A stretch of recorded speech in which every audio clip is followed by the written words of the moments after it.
श्रीमान राहुल गांधी, आप मध्य प्रदेश में आ तो रहे, पर आप उस स्थान पर आ रहे हैं श्रद्धेय बाबा साहब अंबेडकर जी के जन्मस्थली। आपके पुरखों ने जन्मस्थली को बर्बाद कर दिया था, अपमानित किया था।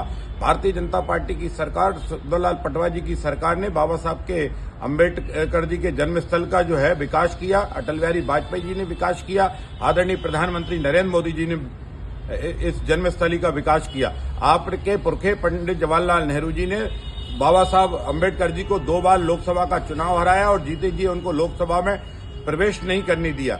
आपकी नानी श्रीमती इंदिरा गांधी जी ने एक बार नहीं, लगभग 25 से 30 बार भारत के संविधान जो बाबा साहब अंबेडकर जी ने बनाया था उस संविधान को बदला। आपके पूज्य पिताजी ने बाबा साहब अंबेडकर के संविधान को बदला। आज 76वें गणतंत्र दिवस की पर हम ये कह सकते हैं कि 76वें गणतंत्र दिवस पर 70 बार अगर संविधान में किसी ने परिवर्तन किया है तो वो कांग्रेस है, जिसने बाबा साहब का जीते जी अपमान किया, जिसने बाबा साहब को जीते जी निर्वाचित नहीं होने दिया, लोकसभा के अंदर नहीं जाने दिया, लोकसभा में उच्च पद नहीं पाने दिया।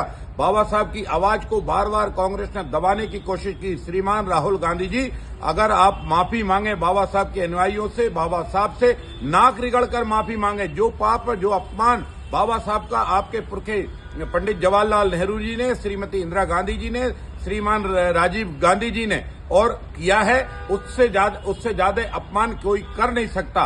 और इसलिए बाबा साहब के इस अपमान के लिए पूरी कांग्रेस नाक रगड़कर मऊ की धरती पर माफी मांगे और हाथ जोड़कर माफी मांगे कि हाँ, मेरे पुरखों ने बाबा साहब का अपमान किया था। हाँ, मेरे पुरखे पंडित जवाहरलाल नेहरू से भूल हुई थी क्योंकि उनने बाबा साहब को चुनाव नहीं जीतने दिया था। हाँ, मेरी दादी ने तानाशाह बनाकर लोकतंत्र की हत्या करके संविधान को बदला था, आपातकाल लगा था। हाँ, मेरे पिताजी ने जो है साहबानो प्रकरण में संविधान बदला था और 70 बार संविधान बदलने का महापाप कांग्रेस ने किया था। जो बाबा साहब अंबेडकर की संविधान की आत्मा थी उसको बार बार बदला है। लेकिन हमने कसम खाई है, मोदी जी ने कसम खाई है, बाबा साहब के अंबेडकर के संविधान का अक्षरशः पालन होगा।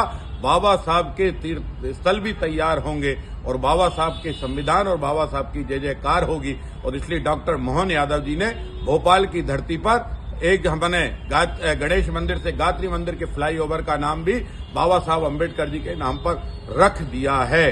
कांग्रेस ने तो बाबा साहब की प्रतिमा भी नहीं लगाई। भोपाल बोर्ड ऑफिस की चौराहे की प्रतिमा भी भारतीय जनता पार्टी ने लगाई। कांग्रेस ने बाबा साहब का बहुत अपमान किया है। इस अपमान के लिए एक बार नहीं, राहुल गांधी 100 बार नाक रगड़ो और माफी मांगो, माफी मांगो, बाबा साहब के अनुयायियों से माफी मांगो।